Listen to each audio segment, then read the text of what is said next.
Poetics के chapter wise discussion आपको इस चैनल की प्लेलिस्ट में मिल जाएंगे। आज जिन हम चैप्टर्स के मतलब बात करने वाले हैं वो 20 से लेकर 26 तक है, यानी कि आज हम लास्ट चैप्टर पढ़कर ही ये लेक्चर ख़त्म करेंगे।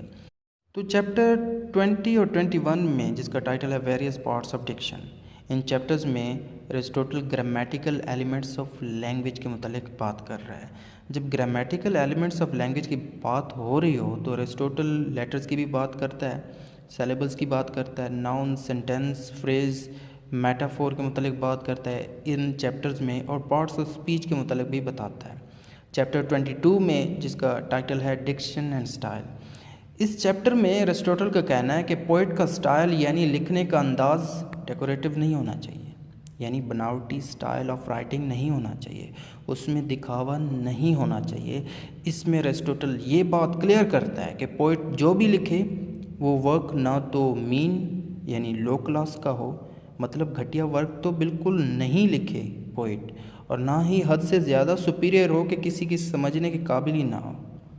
बस पोइट का स्टाइल ऑफ राइटिंग क्लियर यानी वाजिया हो।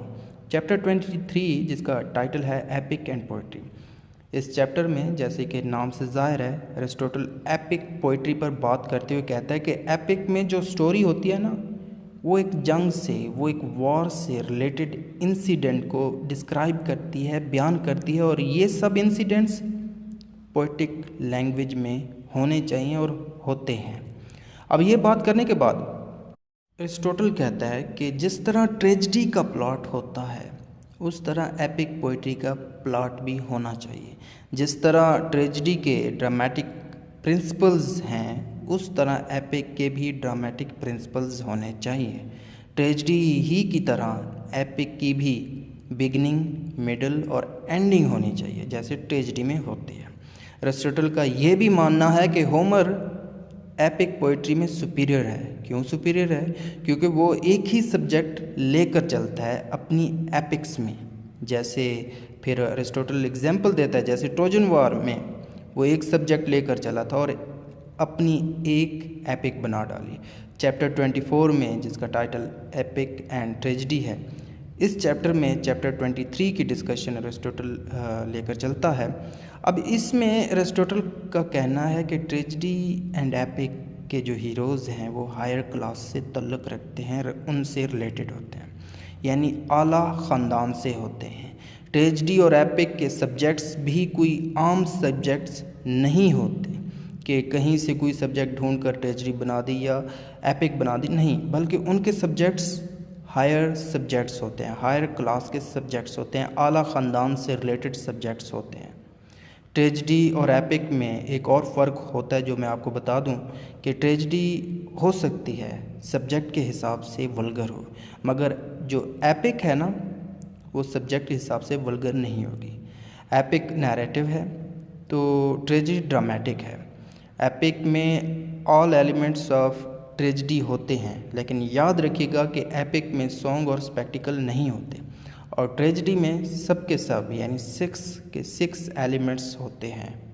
चैप्टर 25 में, जिसका टाइटल है ग्रीक व्यू ऑफ रियलिज्म, इस चैप्टर में एरिस्टोटल का कहना है कि पोइट क्योंकि एक इमिटेटर होता है, imitator means who copies the behaviour और एक्शंस ऑफ अनदर। अब क्योंकि पोइट एक इमिटेटर है तो एरिस्टोटल का कहना है, मानना है कि चीज़ें जैसे हैं, जैसे होंगी, या चीज़ों को जैसे होना चाहिए, पोइट उन चीज़ों को वैसे ही इमिटेट करे, वैसे ही इमिटेट पोइट को करना चाहिए, उन्हें लिखना चाहिए, क्योंकि रियलिज़म यानी हकीकत तभी सामने आएगी जैसे चीज़ें हैं।